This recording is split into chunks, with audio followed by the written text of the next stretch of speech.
The temperature dipped below freezing this week in Bay City, Michigan, but it will take more than cold weather to cool off Jason Couch, who averaged over 250 to lead the field this week. The Mobile One Classic next on ESPN.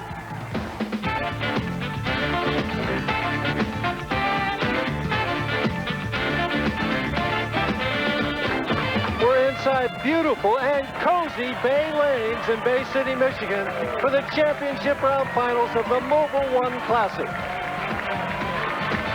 Hi, everybody. I'm Mike Durbin. And this week, we had tremendously high scores with 8 300 games and lots of strings of strikes. And nobody threw more strikes than our tournament leader. As we said, he averaged 250. We saw him last week when he was the only left-hander on our telecast, finishing 4th. He's got 4 victories in his career, all coming from the #1 position. That's where he's at tonight, and I speak of Jason Couch. But the competition is going to be stiff. The bowler in the #2 position has won twice already this year. And no matter what happens tonight, he's going over $200,000 in earnings for 1997. But a win here tonight would greatly enhance his chances for PBA Player of the Year, Parker Bohn III. The bowler in the #3 position is a PBA Hall of Famer. Twice he won PBA Player of the Year honors. He's won 16 times, and he's the only right-hander on tonight's telecast, Amleto Monacelli. And the bowler in the #4 position, making his 2nd telecast in the last 3 weeks. He's a veteran with 6 titles, Jess Stayrook. And our 5th place qualifier, he's won 7 times in his career, looking for victory #8 here. But more than that, he's the co-proprietor here at Bay Lanes, and he's with my partner. I speak of John Mazza with Marshall Holman. Thank you very much, Mike. John, you bought the center last August 96. Do you feel that's going to be an edge for you today? Well, I got a lot of people pulling for me, and I just told them if I win, they're going to get a free drink. So I think they're all rooting for me on that end, Marsh. Okay. Hey, John, next week I'm going to be bowling in Indianapolis. Do you think it'll help out if I try and buy a percentage of that center? Well, you have to have a line of credit, Marshall. Have you ever been in business before? I will just let that pass. Good luck, John. Okay.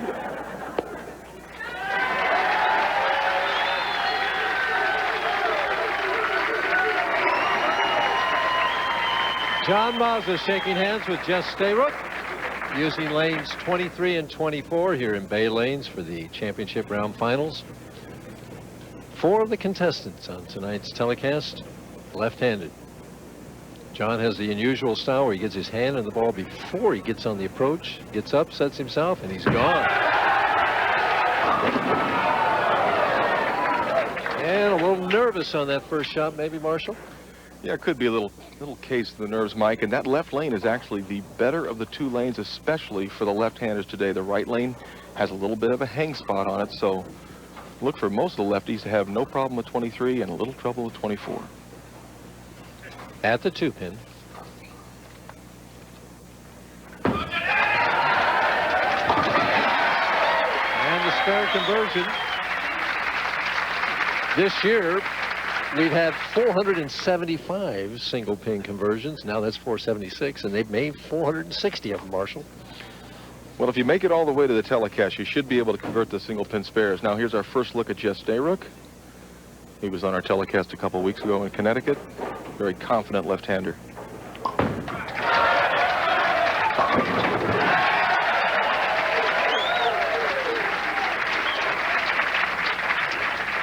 And we can see it was the Jason Couch show all week long. Well, he took over very, very early and just stayed there. You can see Jess Stayrook. He started out in 91st place, Mike, and what a move he made in the 2nd, 3rd rounds. Just really moved himself up the ladder. He wants to move up that ladder tonight, too. Well, and he struck on what I consider to be the tougher of the 2 lanes for him. Now here he is on lane 23 to take a 10-pin lead.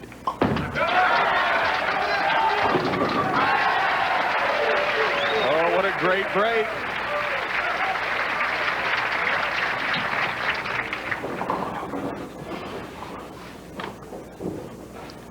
We'll take a look at this shot of Jess Stayrook as he throws the ball very wide to the left. The reason this lane is good, they can count on it to come back. Well, it just barely got back. Mazza on 24.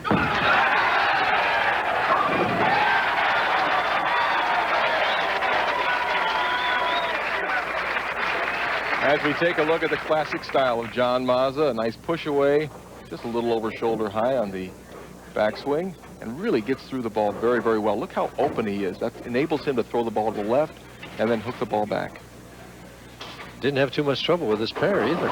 Fine TV average, 241. That'll generally get it done, although that's 9 pins lower than our tournament leader average for the entire tournament.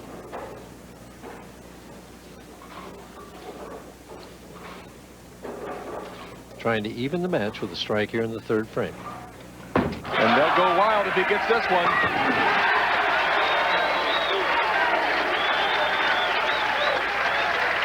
Mazza very confident, relaxed.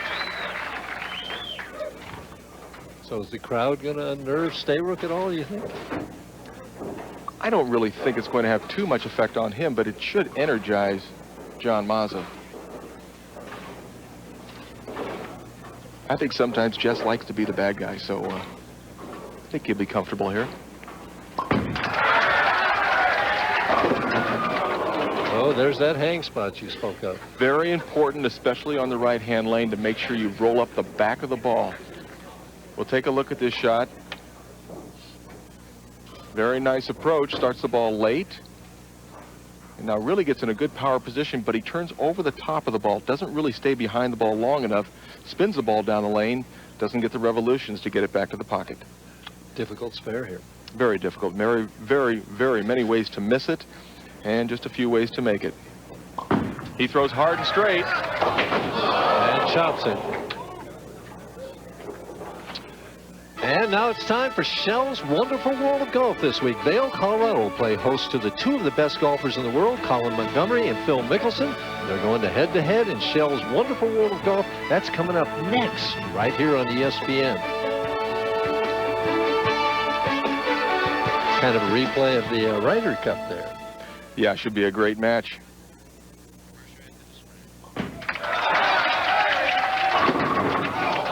On the good lane, leaves the 6-pin. And John Mazza, sitting on the bench, was just handed a 16-pin lead by virtue of Jess Stayrook leaving that bucket and only getting 9 out. Meditation or concentration? I think it's concentration. He knows what is at stake here, and he wants to win. At the 6-pin.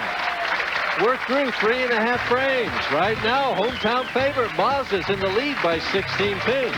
Will he hang on to it? We'll find out after this.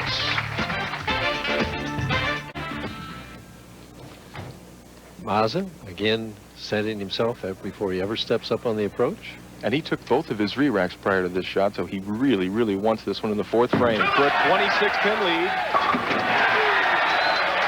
Lots of speed on that lane. And I don't think he needed a re-rack, Mike. That ball was just absolutely perfectly thrown. He'd like to get excited, but he knows better. So why does he put his hand in before he gets on the approach? It's just John's way of becoming comfortable. It's something that's very different. I wouldn't do it because my hand would start to perspire a little bit, but it works for John. And that worked for John as well. I think he just thanked somebody. Mazza blowing kisses to the heavens. As we take a look at this ball, very high in the pocket, but gets that very nice soft kiss. Kick of the, little kiss, yeah. The kiss of the 6-pin.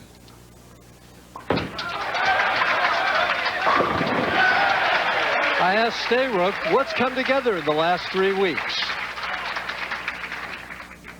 I did a lot of practicing when I was home over the last 2.5 months. Almost every day, at least 3-4 hours, and I put a lot of time in, and my coach is back out on tour, Billy Hall, and he really helps me out a lot when I'm out on tour, and my sponsor, Leela Venice, has just been so good through the rough times of this whole year, and I just feel real comfortable. I've been throwing the ball real good. I've been relaxed, and I'm ready to come out this week and win this tournament. And Mike, he's going to need a lot of shots like that if he just wants to get by John Mazza, let alone win the tournament, as he is trailing by 26 pins. Mazza on 4 in a row.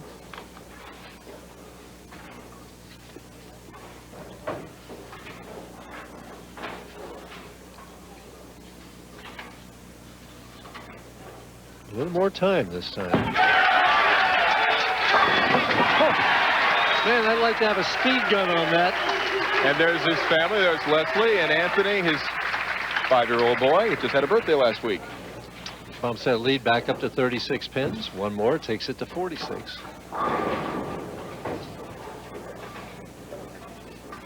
A very distinctive style of John Mazza.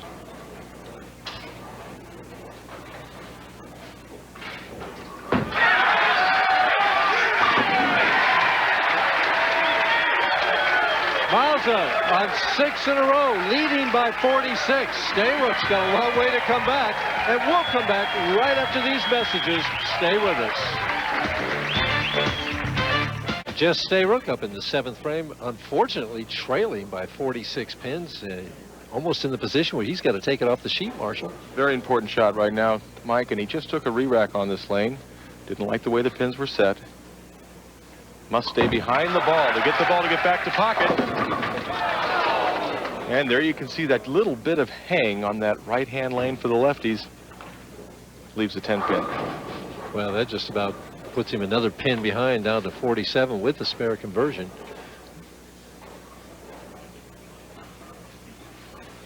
And the best he can shoot is 233 if my calculations are correct. I quickly did the same thing as he makes the spare, and your calculations come out the same as mine.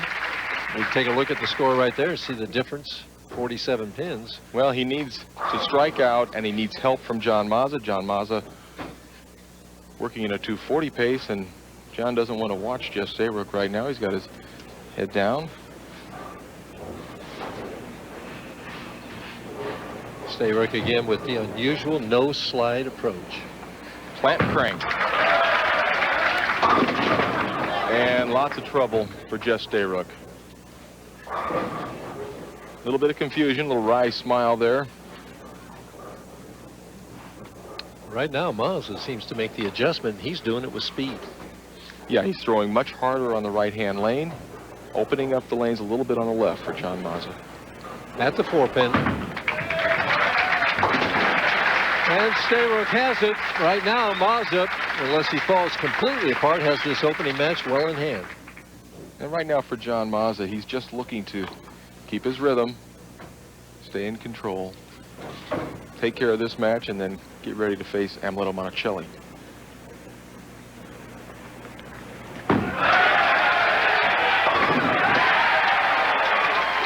Well, that's pretty good rhythm, Mike. 7 in a row. Up by an overwhelming, and he's using 2 different balls, Mark. He is, Mike. You mentioned that a couple of frames ago. We weren't exactly sure, but now we definitely are sure. Changing balls for the left-hand lane. And that's one smart player. Why is he doing that? He's throwing a ball that he can control on the right-hand lane, the lane that's giving all the lefties problems, the lane with the hang spot. He's got a ball that gets into a roll earlier and combats that hang spot. Okay. Stayrook just kind of getting out of the way here.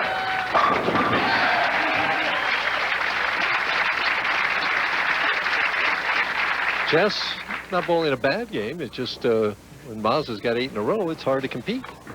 Yeah, there's very little he can do about it. And of course, Jess Stayrook. We'll take a look at the way he just plants it. No slide at all. Very interesting way of throwing a bowling ball. And of course, we'll be talking about shoes. The bowler a little bit later on. Jess through the nose in the 10th frame, leaves the 2-4.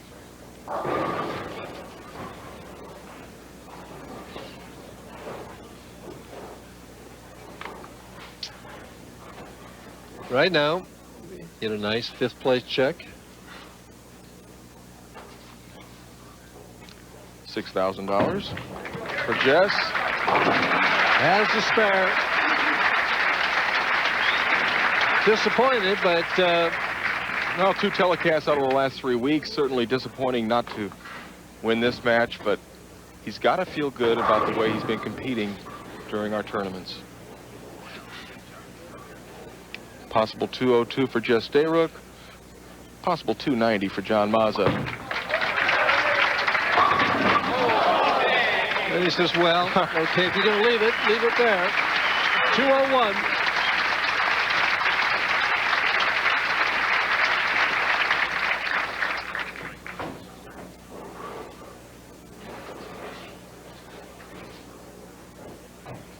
Boy, look at those eyes.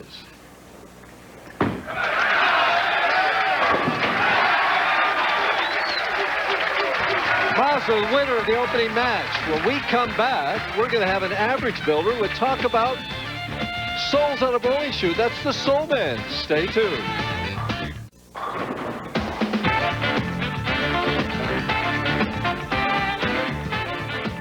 Tonight we're going to talk about the bowling shoes. And here to help me, PBA Hall of Famer David Ozio. David, thanks for being with us. Thanks, Marshall. Glad to be here. Now, we all know in other sports how important the shoes are. For instance, in tennis, you wouldn't wear the same kind of shoe on a hard court that you'd wear on a clay court. And we see watching football games, players are coming back after halftime, changing their cleats to combat icy conditions or, say, muddy conditions.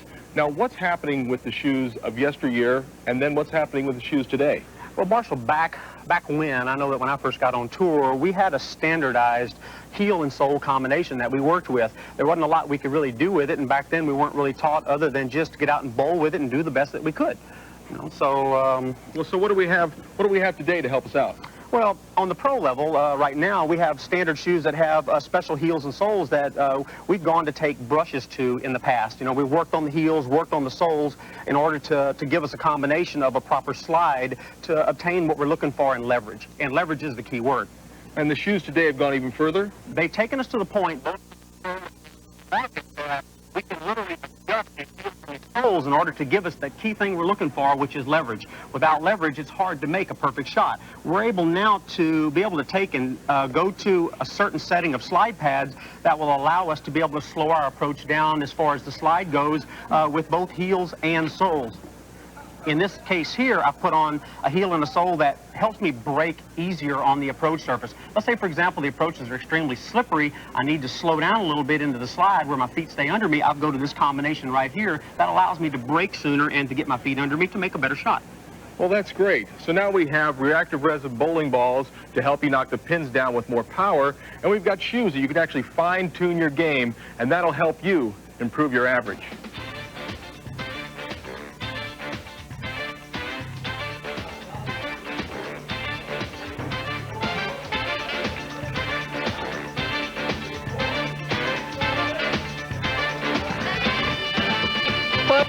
When we come back right after these important messages, stay with us.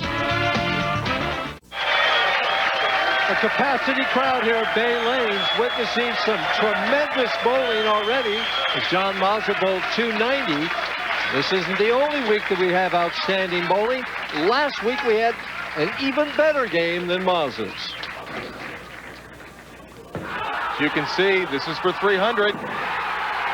And there's one excited Steve Hoskins.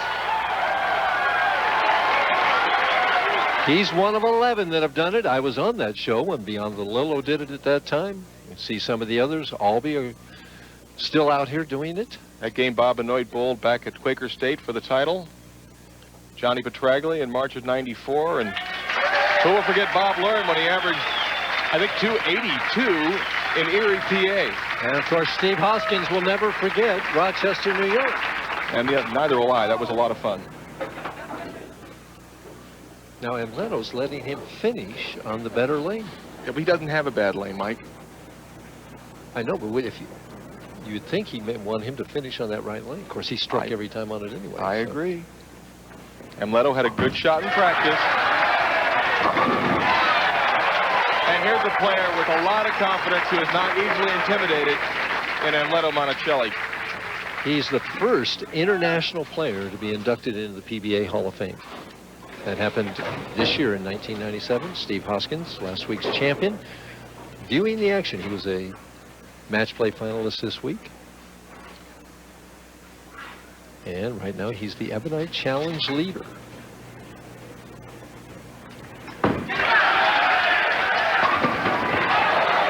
And John Mazza leaves a soft 7-pin on the right-hand lane. That would have been 12 in a row if he had gotten that one. But he did it strategically. See, he wants a triplicate, you know, and he had to leave a spare in the first frame to set him up for another 290. You know, Mike, they denied John a re-rack. He wanted a re-rack, but he didn't do it in his first order of business. And our tournament director, Kurt Von Kruger, said, "I'm sorry, John, we can't give it to you." And right now, our Ebonite Challenge standings. Hoskins in first place, but he's going to be passed tonight by Jason Couch, no matter how Jason does. And, of course, Walter Ray and Pete Weber fighting it out for PBA Player of the Year. Jess Stayrook and Parker Bohn III, who's going to be in the next match, has a chance to move up in the standings, along with Amleto and Mazza. John Mazza, he asked for a re-rack on 23 very emphatically, made sure they saw him. He was given the re-rack. And he really looks sharp. Boy, he looks good right now. Amleto always looks good, though. I mean, he's just an awesome bowler. A lot of power, a lot of confidence. A lot of athletic ability. Well, he's a very good athlete, good soccer player, and as you can see, a 233 average for the week. Watches what he eats, works out, stays very healthy.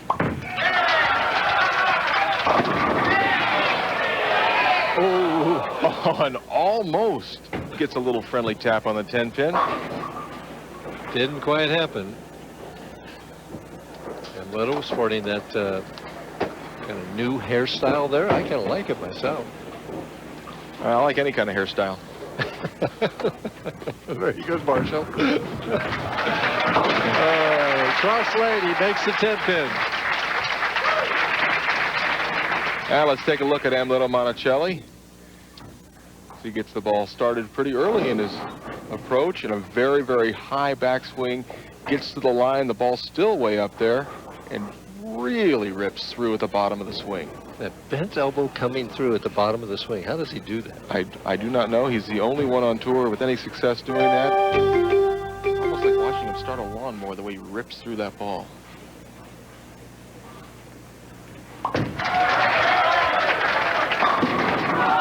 Back-to-back 10-pins. The way Mazza's going, you can't afford too many of those. Take a look how far to the right this ball goes. This is really trusting a ball. It starts out 12 at the arrows. It's on number 2 board at about 48 feet. It comes back, but it hits soft. Hard and straight at the 10-pin.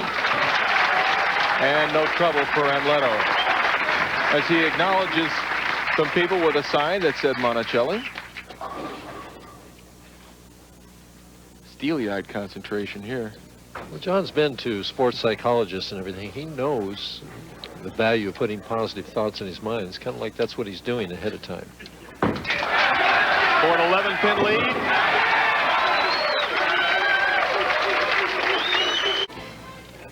Mike, early in John's career, he had a lot of problem with concentration and with confidence, but not anymore.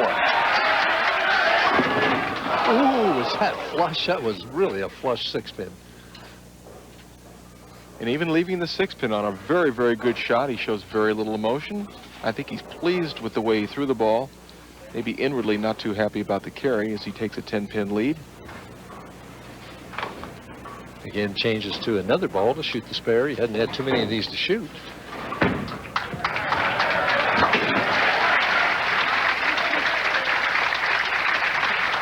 Ten pins the difference.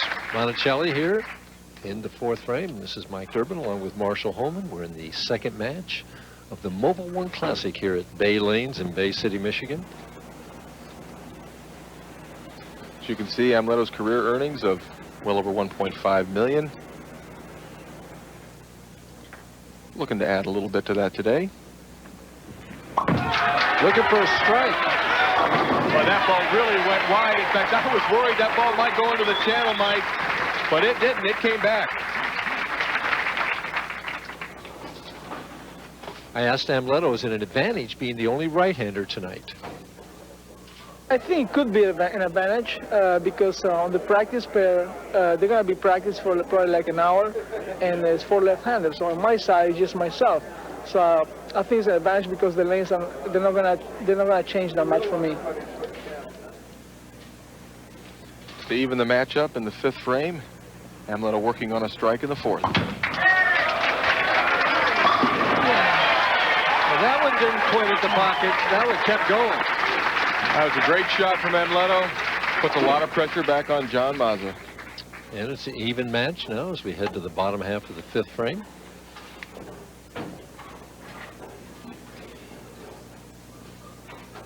Mazza working on a spare, needs to strike here, keep the match even. And that ball he just got wide. The 1-3-6-7 loses count and a difficult spare. Yeah, we see Leslie and Anthony not too happy with that shot. Take a look how far to the left this ball gets. He can't afford to swing the ball on lane 24. So he changes balls to try and convert this spare.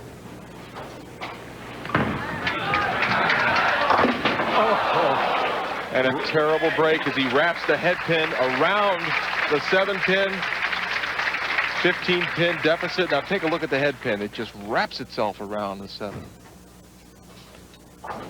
Well, that's how you're supposed to try and make it, Mike.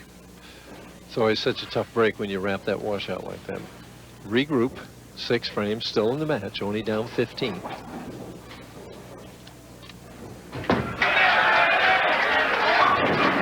Back in there. Mazza trailing by 15 in his hometown. The crowd is urging him on. Will he listen? Well, we'll find out after we listen to these messages. Don't go away. Back at Bay City Lanes, it's the 6th frame. Amleto Monacelli leading by 15 pins, working on 2 strikes in a row, can increase that lead to 25 pins with a strike right here. Here's that fun shot coming out of commercial. We'll see how his nerves are. We'll see how his game is. If he can maintain the momentum after sitting on the bench for a couple of minutes. I thought it was going in, Marsh. Well, he did the same thing on lane 24 the last time when I thought the ball was going into the channel. Take a look at this ball. It looks like it's got to go in the channel. It's coming right at us, folks. It's going to hit you, Mike. Look out, duck. But it doesn't. It gets back. It actually goes high. An amazing shot. At the 4-pin. Got to stop. The PBA has produced a limited edition Triple Crown print. 1,000 of these prints have been created, and each features the authentic signatures of 4 Triple Crown winners. That's Billy Hardwick, Johnny Petraglia, Pete Weber, and Mike Albee. These prints are $100 each, and they can be purchased through the PBA office. These prints you can call 330-836-5568 for further information. There's the number right there. Jot it down. And 14 pins of difference. Mazza, though, working on that all-important strike. And that was a very important shot for John Mazza to keep him close. Now there's no 4-pin on that shot, Mike. Well, that one kind of rolled out or hooked out right at the pocket. Big shot here for Mazza now. Well, now we got a real big shot for John as he watched Amleto give him an opening by not striking in the 6th frame. He can cut that lead from 14 down to 4 and even take the lead if he can get a double. Gave it room again. Came back. Had a great shot after throwing the washout on lane 24 in the prior frame. Now with his strike on lane 23, he could take a 6-pin lead. And John Bohn at a very rapid pace as we see the score. 4 pins the difference. 8th frame as he uses one ball in one lane and one on the other. He doesn't have to wait for the ball to get back. Just listen to the crowd if this one strikes.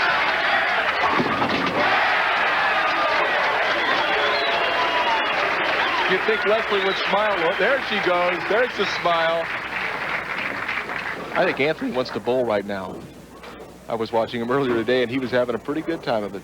Amleto working on a strike, trailing now in the 8th frame by 6 pins, can recapture the lead.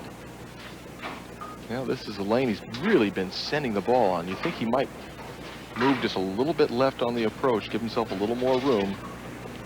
Left the 4-pin last time. Oh. And now the solid 10. I think he did make a small move on the approach. Come on, okay.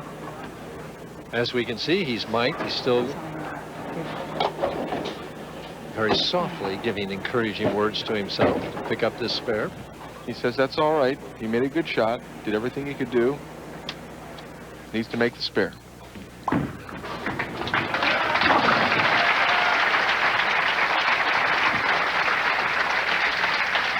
Take a look at where he was standing when he threw that first shot. A little bit further left, enabling him to slide further left on the approach, giving him more room to swing the ball out to the right. Unfortunately, he leaves a solid 10. Boy, that 6 just whistles around that 10. Of course, our statistician, David Ozio's never left one of those. We watched him practice earlier, Mike, and he didn't. No, we bet him that he couldn't leave a solid 10, and he didn't do it. Amleto now 9th frame, trailing by 6.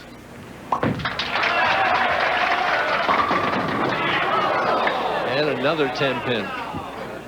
Puts him with a spare conversion.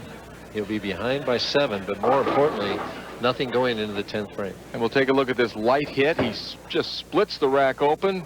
6-pin tries to crawl over that 10, but comes up just a little short. At the 10th pin, and Amleto with no carry. Still very much in the match. John Mazza only leading by 7 pins. 4 strikes and 5 spares for Monacelli. Right now, Mazza working on 3 in a row. If he strikes here and then marks in the 10th frame, he goes on to face Parker Bohn. It got a little slow. Wow. Good break. Leaves only the 4-7. He's going to have 2 chances to shut this match out, though. He makes this spare and then doubles in the 10th frame. He will continue. If not, Amleto Monacelli has a chance in the 10th frame, and you don't want to give him that chance. Cross lane at the 4-7. Going with that harder ball. Taking some time. And a beautiful conversion, throwing very hard and straight. And a knuckleball all the way, right? Not only does he go, that's right, Mike, not only does he go with the harder ball, but he takes his hand out of it and uses no revolution whatsoever. Charlie Huff spare. 10th frame, leading by 5. Amleto allowed him to finish on this lane. And once again, fortunate only to leave 2 pins standing. Well, that lead goes down to 3 pins now, Marsh. There's the co-proprietor, John Mazza's partner, Bill Strike, and you know who he's rooting for. Take a look at this ball as it never slides far enough. Just doesn't slide far enough down the lane. Hooks early, leaves a 6-10. At the spare. Now, no problem. Has to get 8 pins in order to make Amleto Monacelli throw a double. If he gets 7, we've got a chance for a tie. Well, he's gotten 8 the last 2 shots. Sets himself again. A strike is 2-10.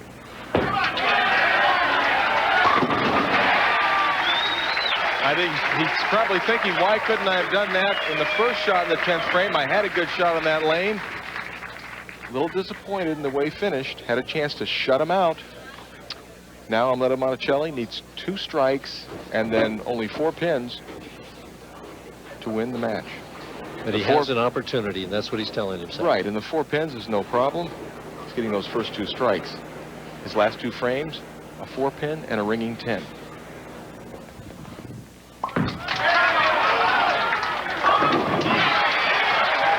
Snap that 10 out of there that time. And like I said earlier, you don't want to give Amleto Monacelli a chance to come back and beat you. He's a seasoned veteran player.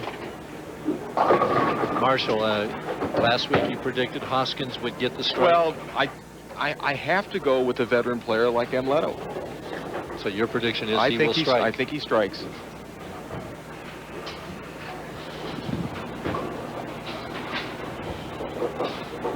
And I would be shocked if he doesn't make a great shot.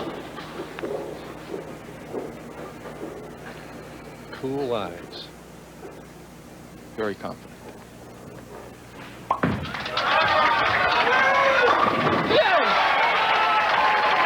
You just don't want to give him a chance at you. He's too good. Well, does he just throw a straight ball at the head pin here? I would. Look at this shot as he gets all the way out to the second board and just rips that 10 pin out.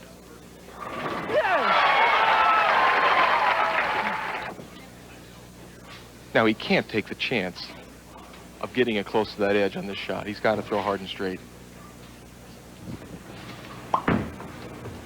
Well, he pulled it a little bit. Just checking out his area there as he finishes with 3 in a row in 217. A 7-pin victory over John Mazza, the hometown favorite.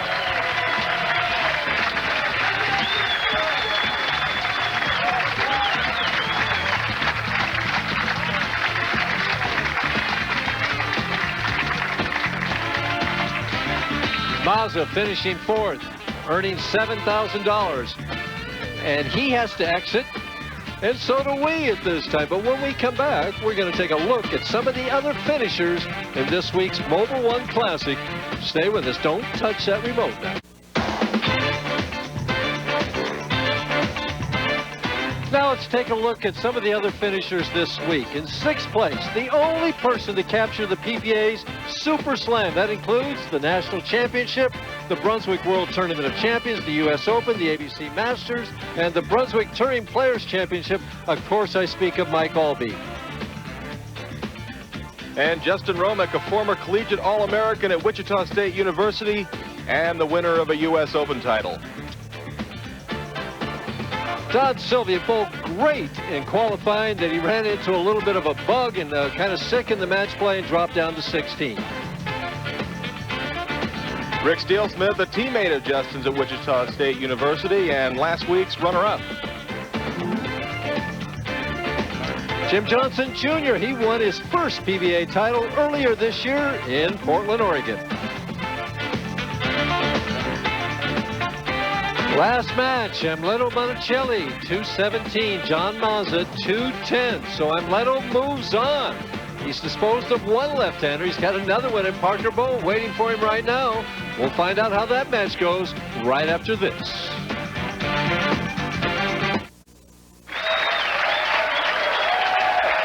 Mike Durbin back with Marshall Holman at Bay Lanes in Bay City, Michigan. We're in the semifinal game of the championship round of the Mobil 1 Classic. And Amleto Monacelli, the only right-hander in our telecast tonight, has just defeated John Mazza, 217 to 210. Mike, I think that 217 that Amleto Monacelli just shot will be his low game of the telecast. I see him shooting bigger numbers this game. You think he's going to go on to defeat the other two lefties? Well, it looks that way right now.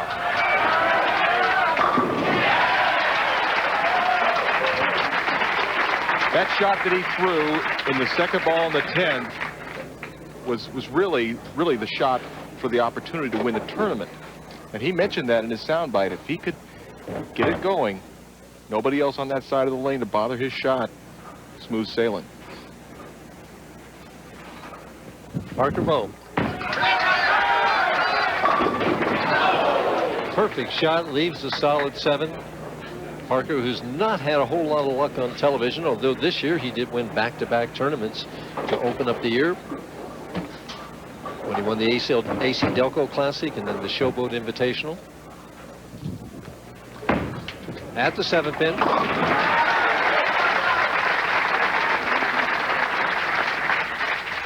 Parker Bohn III with the most beautiful style on the left-hand side, maybe the most beautiful style in all of bowling, with that beautiful high straight arm swing, a great knee bend, wonderful follow-through.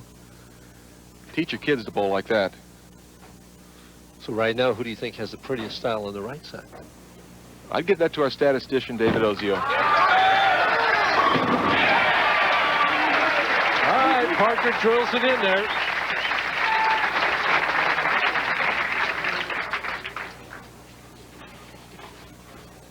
Amleto always gathers himself mentally before every shot.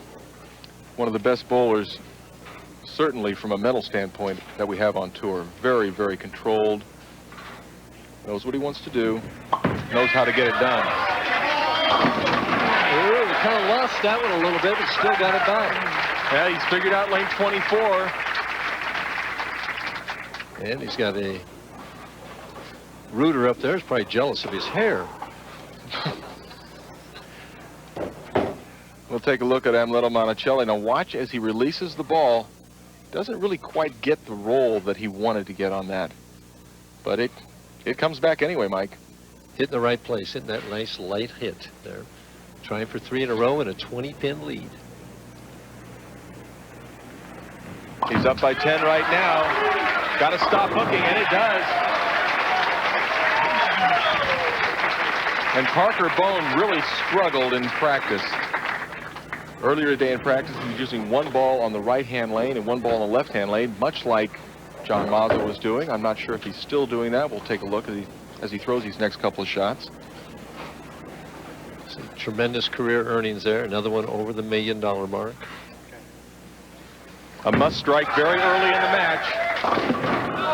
Doesn't get it. Hang on. What did he say there? A little hang on it? I think he said a little hang on it. Referring to the lane, right? Exactly, referring to the fact that when he gets the ball left on that right-hand lane, it does not want to come back as easily as it does on the left. Not an easy spare, the 3-6-9. Has it. Yeah, and he doesn't like not winning.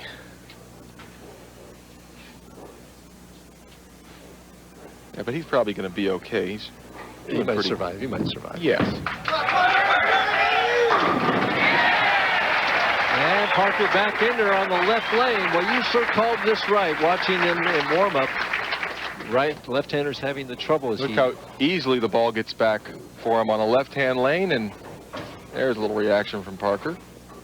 And the left-handers really are struggling on lane 24. Amleto leading by 20. Made a lot of money in his bowling career. That needs to hook hard, and look at that ball come back, Mike, and stop. Oh, that's a great-looking shot. He's got room out there, and that's what the bowlers look for. They look to create areas. He takes a 30-pin lead after 4 frames. That second one in the 10th now looming bigger and bigger. And actually, he's got 7 in a row, counting those 3 he finished with.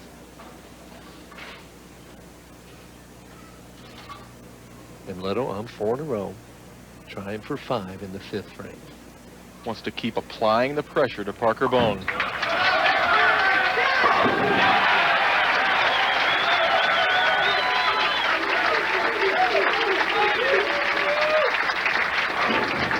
And normally we would go to commercial breaks shortly, but as long as Amleto keeps striking, because we love you viewers out there, we're staying right here. Parker in another situation where he really must strike here in the 5th frame. He's got to figure out this right-hand lane, or else the match is over. Well, he figured out something on that shot, Mike. Made a great shot, really stayed with it long through the release, got good leverage. Kirk, re-rack. And a re-rack asked for on lane 23.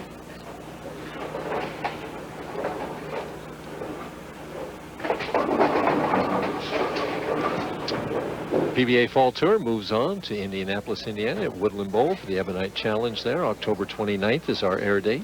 And then the Ebonite Challenge at Virginia Beach Pavilion in Virginia Beach. And we finish it up with the Bayer Brunswick Touring Players Championship. Guy's walking over there. Guy's walking over there. So somebody was moving around on the left. Parker wants all of his concentration to try and reduce that lead to 20 pins. Trying to make a statement to Amleto right here. Oh, great shot. Leaves the solid 7-pin. He loved the way he threw it. As you can see, this shot gets off his hand very clean. Goes way out to the left. Starts hooking back to pocket. And a ringing 7. He thinks he's striking right now. He's looking at the 7, though, and disappointment written all over the face. At the spare. Has it. And what was moving was one of the print photographers. We have a screen back there that they get behind and take their shots from. Evidently, Parker could see him. But right now the story is Amleto working on 5 in a row, trying for 6. 31-pin lead. Can increase to 41. Will it get there? I don't think so. I don't think so. It gets there, but nothing on it. Leaves the soft 10 and keeps Parker Bohn's hopes faintly alive. 30 pins, if he makes the spares, will be his lead. He switches to another ball to throw it hard and straight. Very good spare shooter. Has the spare. And he wasn't always a good spare shooter, Mike, but that's part of the game that he knew he was lacking in, and he worked on it. Turned himself into a very good one. He is in such great physical shape all the time. Has a physical regimen that he goes through, jumps rope and everything. You know, I've gone out to eat with him on a number of occasions, and I occasionally like to have dessert, but you'll never see him having any sweets. 7th frame. And back in there. Amleto Monacelli leading by 30. Parker Bohn, though, says it's not over yet. And we'll be back to find out how this semifinal game turns out after this. Mike Durbin back with Marshall Holman. We're in this semifinal game of the Mobil 1 Classic here at Bay Lanes in Bay City, Michigan. Parker Bohn trailing by 30 pins in the 7th frame, working on the spare. And Amleto's given him a little bit of an opening by not striking in the 6th frame. Has it. Parker is wearing a green ribbon, and I asked him what's the significance of it. Well, the green ribbon is for a little boy, unfortunately, who was killed in my community back at home, and shows my support for Edward Warner and his family. And Edward Warner was the young 11-year-old that was killed going door to door for donations for different charitable causes. So Parker showing his support for that young man and his family.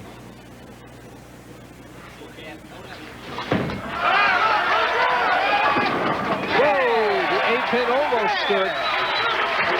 Well, that's the break Parker Bohn needed. Take a look at the pin action on this shot, Mike. Watch the 8-pin. I'm not going to fall. I'm not going to fall. Yes, I am. So what pin was it? Was it the hip pin that came I don't have any idea what hit that 8-pin, and I don't think Parker does either, but he doesn't care. He's happy. Amleto now his lead reduced to 20. Can take it back up to 30 with a strike of his own here in the 8th frame.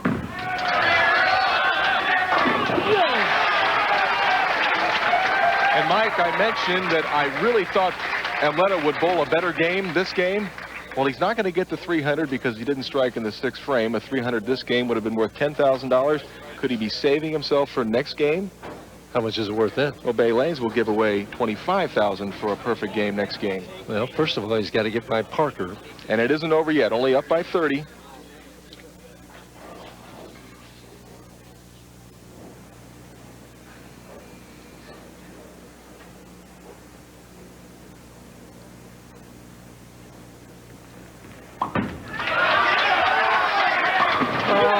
Goodness, is he throwing it well?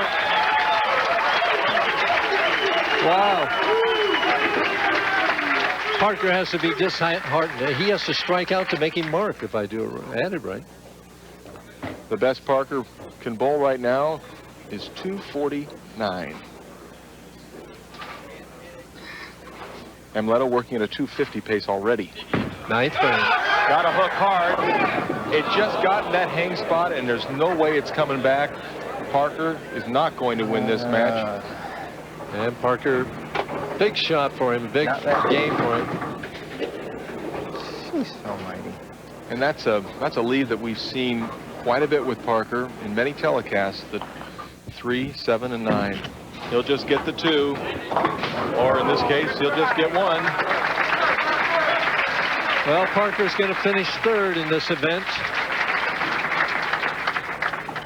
It'll be his 2nd third-place finish of the year. He's got 4 second-place finishes, 2 first-place finishes. This is his 8th championship round appearance. A chance to vault himself really into a very good position for Player of the Year had he have won this event, but he'll go away with 3rd place and have to try it again next week. And the 8-pin that almost stood in the 8th frame does stand in the 10th. That's right.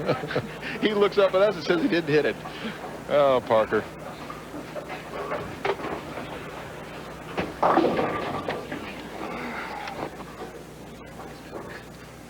Parker at the 8-pin. Has the spare. Parker Bohn just finishing out the game, makes another quality shot, but Mike, 201, the best Parker could do.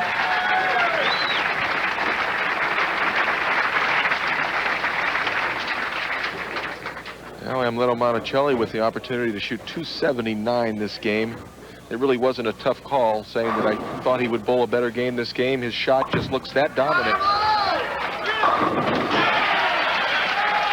Monacelli, winner of the semifinal match. We'll be back in just a minute to go through championship frame right up to this.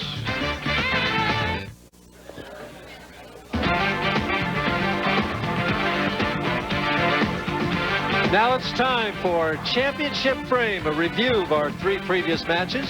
And in our opening match, John Mazza looked unbeatable. Here he is in the 10th frame. Mike, he bowled a great game here. This is in the 10th frame. And another wonderful strike as he defeats Jess Stayrook 290 to 201. And we see the eyes of a winner right there. The final score, as Marshall just said, 290 to 201. That earned him the right to move on to face Amleto Monacelli, needing a strike here to win. And I think so far in this tournament, the most important shot of the tournament, Amleto Monacelli must strike here. Only needs 4 pins if he gets this one. This for the chance to advance. He does it. And his eyes, and yes! Amleto 217, Mazza 210, and then the 3rd match. He got better. Here he is in the 9th frame.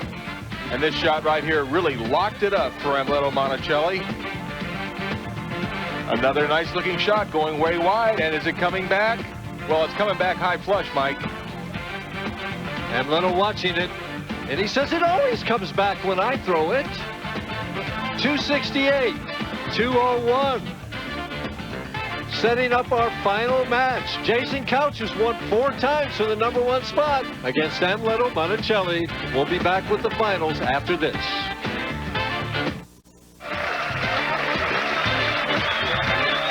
We're back at Bay Lanes in Bay City, Michigan for the final match of the Mobil 1 Classic. The winner gets that trophy. It'll be one of these 2 guys, Amleto Monacelli on the right, Jason Couch on the left. And Jason knows he's in for a tough match, Mike. And what's ironic in this whole thing is that Jason led Amleto in this tournament by how much? 691 pins. Throw them all away right now. They're dead even. All part of professional bowling.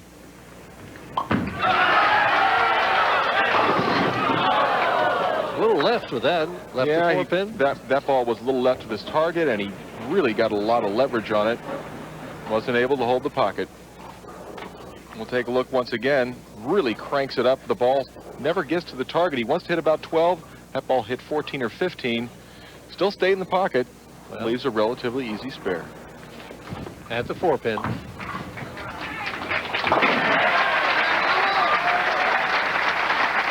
Our first look at Jason Couch, who averaged just over 250 for 42 games.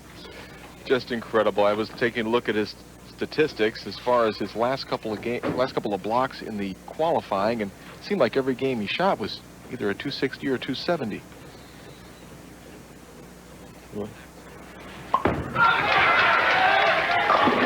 Has it.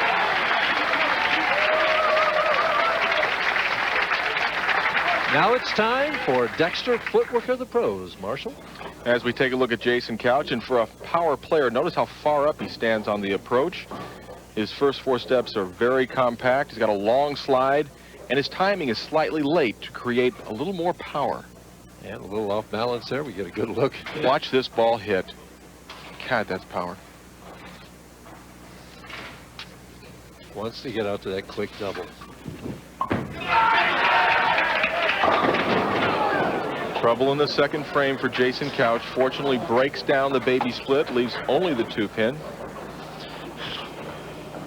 I think he might have gone a little quick on that as we take a look at his wife, Kelly, and she's nervous too.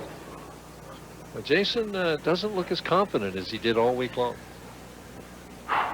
Looks really a little uptight to me right here. Blows out a little air to try and relax. Not taking anything for granted.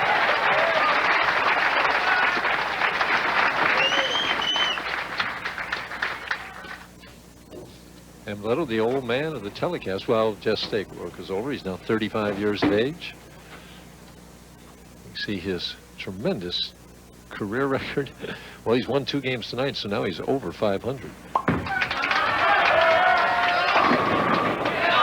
Solid 9. It will not fall. And maybe Amleto losing the lanes a little bit. We'll take a look at the pin action. Watch, the ball's going to drive right past the 9 pin. Never even gets close to it. Gets a little help, but it rocks, but it doesn't get the 7 degrees to tilt over. At the 9 pin. Consistent competitor, Amleto Monacelli.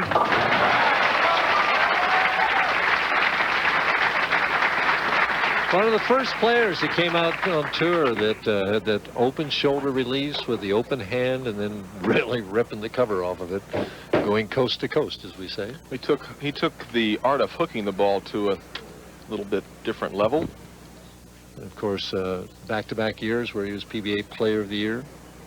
And he has all of that to draw back on right now. Really helps him out as far as being confident in his ability to get the job done. Much better shot, much better result.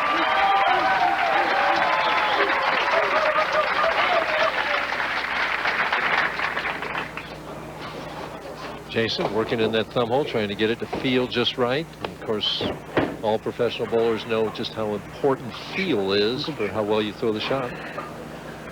You see that impressive average, 250.05. That's for 42 games.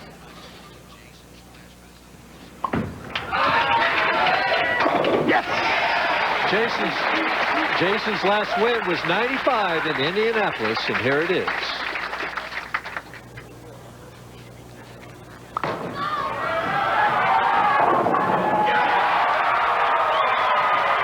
And he gets a little excited when he gets it going. Right now, he wants to get it going on supposedly the easier of the 2 lanes, lane 23. He picked a finish over here. Had a problem on this lane the last shot, and I think the problem was he rushed himself. Didn't get a good extension down the lane. And there's the adjustment. There's the adjustment. You're not supposed to go. I think he's having a problem with the shot clock. I think there may have been a shot clock violation. And it certainly couldn't have come at a worse time for Jason Couch. Got him a little flustered. I'm getting the nod that there was no violation. Still has a chance to make this spare. And doesn't make it. We'll take a look at Jason Couch's first shot. Watch how high this backswing is. Really loads it up, then lets it go. And this is a lane that has the good return, but that one did not get back to the 1-2 pocket. Left that 3-7. 11 pins of difference. Amleto can, working on a strike, can make it 21. Yeah. Take command of this match early.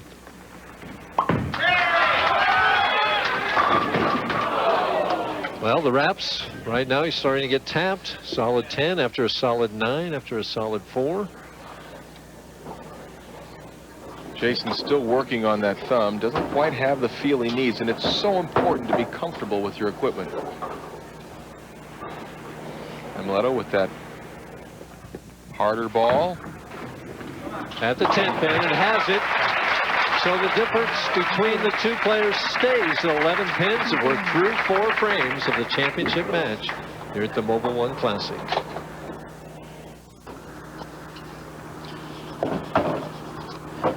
So what's he doing there? Well, he's taking a little bit of sandpaper and filing that thumb, making it a little larger, a little smoother. If he put a piece of tape in, it was too much. Without the tape, not enough. So he has to put the tape in and open the hole up a little bit. Amleto. It looked like he dropped that ball a little bit, Mike. And we can see that so far, 126 times people have won titles from the number 3 position. That's only less than 16%. Amleto trying to overcome the odds. The odds overwhelmingly with the top seed. Well, the top seed always guaranteed to be there. That sure helps. Gotta hurry. Gotta hurry. Really? And it's a nice ball reaction. Jason Couch, who has not bowled a game under 200 the entire tournament, now staring at his second consecutive open here in the championship match.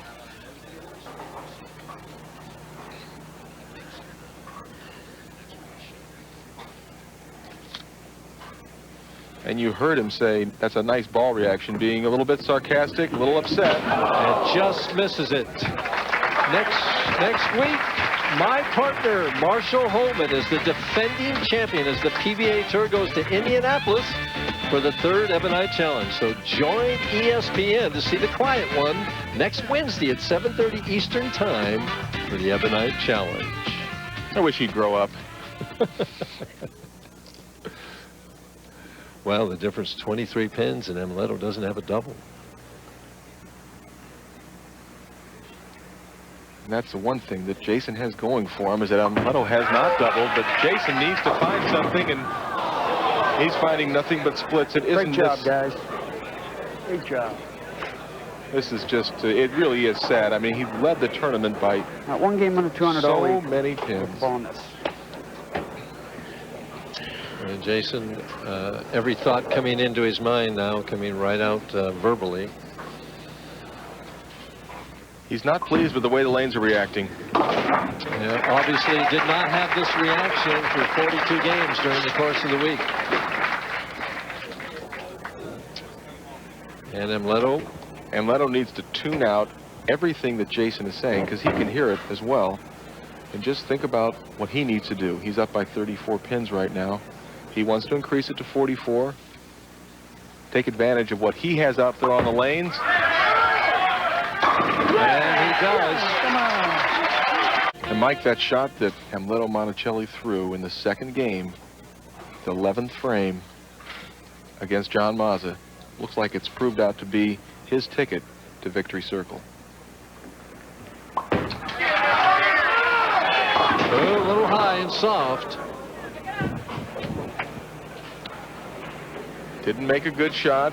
Fortunate just to leave the 3-6-10. Calming himself down.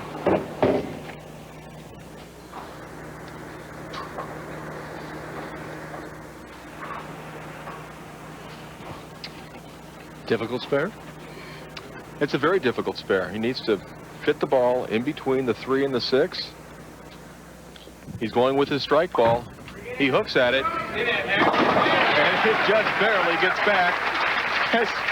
Amleto having a little problem with his wireless mic. It came out of his pocket. He wants to take it off right now. We take a look at this spare. Is it going to get there? Well, we know it does, but not by much.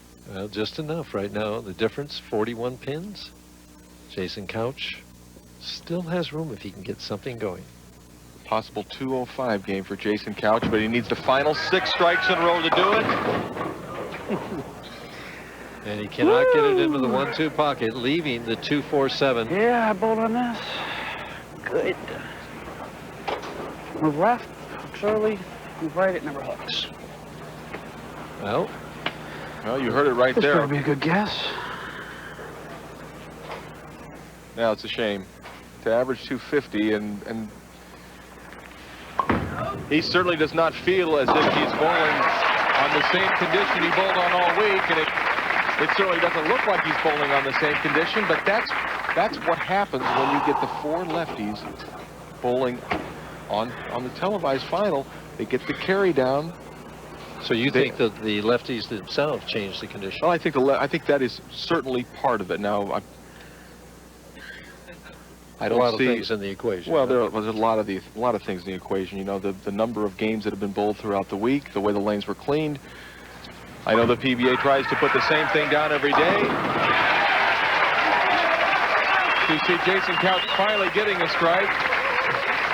You know, Mike, even when the lanes are done the same day after day, they continually change. Well, Amleto right now has made all the right adjustments to whether they're changing. 8th frame, leading by 41. He just wants to salt this one away. Yeah, and he's got a chance right now to keep that 41-pin lead with this strike here. And Mike, the reason the lanes make these changes, even though the lanes are done the same every day, is it has to do with the way the lanes are cleaned, in my opinion. So how does that factor into the equation? Well, if they don't get all of the lane oil off the lane each day, there's a little bit of a buildup, and as the week progresses, they get tighter, that makes the ball get further down the lane before it makes its break. 9th frame.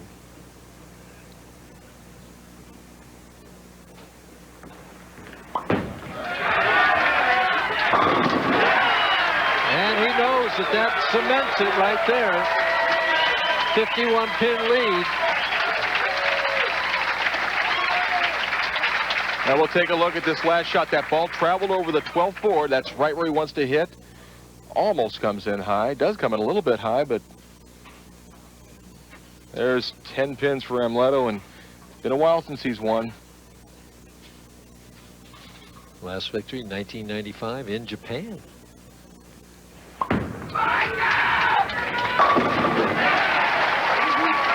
Now that's more what we were used to seeing of Jason Couch, and the best he can do, 195 in a tournament where he never bowled under 200.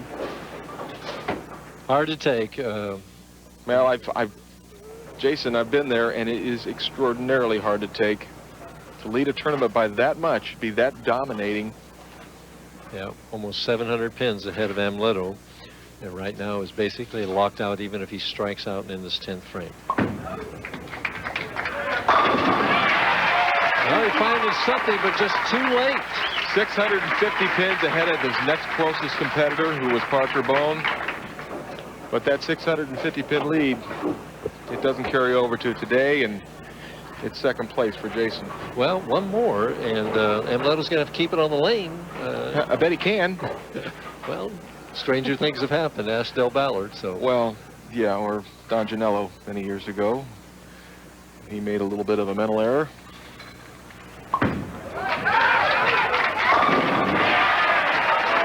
And to his credit, Jason Couch making a noble effort towards the end of this game.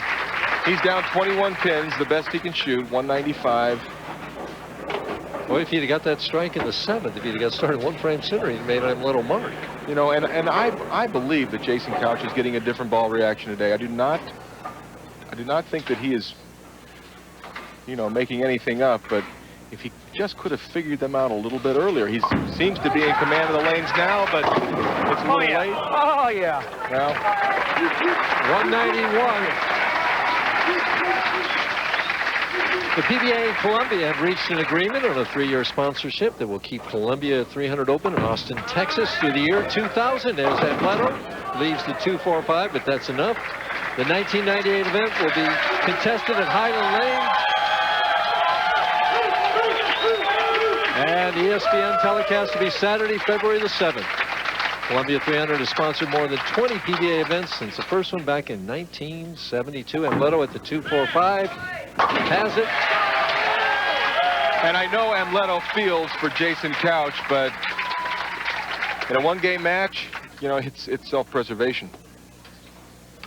A strike, the 213, so a 213, 191 victory.